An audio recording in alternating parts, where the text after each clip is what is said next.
विनायकाय नमः। ॐ विघ्नराजाय नमः। ॐ गौरीपुत्राय नमः। ॐ गणेश्वराय नमः। ॐ स्कन्दाग्रजाय नमः। ॐ अव्ययाय नमः। ॐ पूषाय नमः। ॐ दक्षाय नमः। ॐ अध्यक्षाय नमः।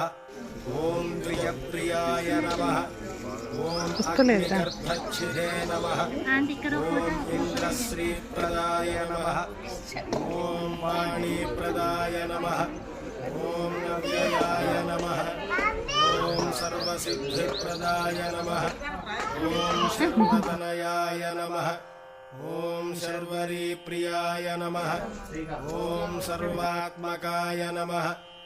ॐ सृष्टिकर्त्रे नमः। ॐ देवानेकार्चिताय नमः।